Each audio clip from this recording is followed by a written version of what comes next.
Guys, അപ്പോൾ ഇന്നത്തെ എൻ്റെ വീഡിയോ എന്ന് പറഞ്ഞു കഴിഞ്ഞാൽ ശരിക്കും പറഞ്ഞാൽ നമ്മൾ ആർക്ക് വേണ്ടിയിട്ടാണ് ഇങ്ങനെ ജീവിക്കുന്നത്? ആർക്കും വേണ്ടിയിട്ടല്ലാതെ നമുക്ക് വേണ്ടിയിട്ട് ജീവിച്ച ആ ഒരു ജീവിതം ഉണ്ടല്ലോ, അങ്ങനെ ജീവിച്ചിട്ടുള്ളവർ ഈ വീഡിയോയ്ക്ക് ഒന്ന് കമൻ്റ് ഇടണേ. മറ്റുള്ളവരെ നോക്കി മറ്റുള്ളവർക്ക് വേണ്ടിയിട്ട് നമ്മൾ ജീവിക്കുമ്പോഴേ നമ്മുടെ ജീവിതം അങ്ങ് മറന്നു പോകും കേട്ടോ. ആകെ തന്നെ ഇത്രകൊണ്ടുള്ളൊരു ജീവിതമേ ഉള്ളൂ. ലൈഫിൽ വിസ എടുക്കുമ്പം നമുക്ക് ജീവിച്ചിട്ട് കാര്യമുണ്ടോ? ഒരിക്കലുമില്ല. ആർക്ക് വേണ്ടിയിട്ട് ജീവിക്കണം? നമ്മൾ നമുക്ക് വേണ്ടിയിട്ട് ജീവിക്കണം. അപ്പോൾ ഈ മറ്റുള്ളവരുടെ ഇഷ്ടത്തിന് ജീവിച്ച് ലാസ്റ്റ് നാളെ അവർക്ക് പോലും നമ്മളെ വേണ്ടാതാവുന്ന ആ ഒരു നിമിഷം ഉണ്ടല്ലോ, അപ്പോൾ നമ്മൾ സ്വന്തമായിട്ട് തന്നെ റിഗ്രറ്റ് ചെയ്യുന്നൊരു ഡേ വരും.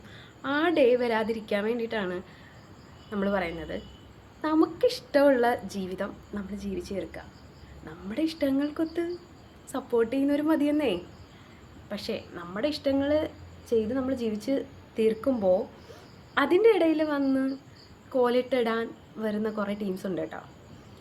അങ്ങനെയുള്ളവരെന്ന് പറഞ്ഞാൽ ചിലപ്പോൾ നമ്മുടെ ബന്ധങ്ങളിലായിരിക്കും, നമ്മുടെ സ്നേഹത്തിലായിരിക്കും, നമ്മൾ അങ്ങനെയൊക്കെയുള്ള കുറേ ടീംസ് ഉണ്ട്, ഫ്രണ്ട്സിലായിരിക്കും.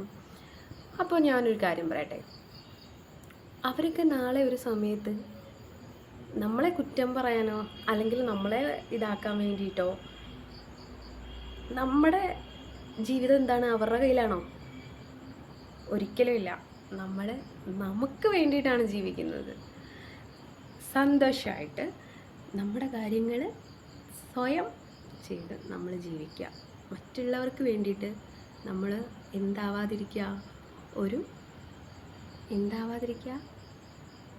ഒരു പാനപാത്രം ആവാതിരിക്കുക കേട്ടോ. എല്ലാവരും വന്നിട്ട് പറയും ജീവിതത്തിൽ, ഓ അങ്ങനെ ആവരുത്, എന്നിങ്ങനെ ആവരുത്, ഇങ്ങനെ ചെയ്യരുത്. ഒരിക്കലുമല്ല. നമ്മുടെ ലൈഫിൽ നമ്മളെ ഉപദേശിക്കാൻ അവർ ശരിയാണോ എന്ന് നമ്മൾ നോക്കണം കേട്ടോ. ഇല്ലാന്നുണ്ടെങ്കിലുണ്ടല്ലോ നമ്മുടെ ലൈഫ് ടോട്ടൽ ഗാലിന്ന് വേണമെങ്കിൽ നമുക്ക് പറയാം. അതുകൊണ്ട് സ്വന്തം ഇഷ്ടത്തിന് ജീവിച്ചിട്ട് നാളെ ഈ ബന്ധങ്ങളുടെ ഇടയിൽ നമ്മളെ കുറ്റം പറയുന്ന കുറേ ടീംസ് ഇല്ലേ, അവർ പറയും നീ ചെയ്തത് തെറ്റാണ്, നീ എന്താണ് ഇങ്ങനെ കാണിക്കുന്നത്, നിനക്കിങ്ങനെ ചെയ്യാൻ പാടുണ്ടോ എന്നൊക്കെ ചോദിക്കും. പക്ഷേ അവർ ശരിയല്ല. അതാണ് അതിനെക്കാട്ടിലും വലിയ ട്വിസ്റ്റ് എന്നേ. അവർ ശരിയാണോ നമ്മളെ ഉപദേശിക്കാൻ? അപ്പം എന്താണ് നമ്മൾ ചിന്തിക്കേണ്ടത്? നമ്മൾ സ്വയം നമ്മൾക്ക് വേണ്ടിയിട്ട് ജീവിക്കാം. മറ്റുള്ളവർക്ക് വേണ്ടി ജീവിക്കുന്നതേ നമ്മുടെ ജീവിതമല്ല കേട്ടോ. അപ്പം ശരി, bye bye, okay, see U.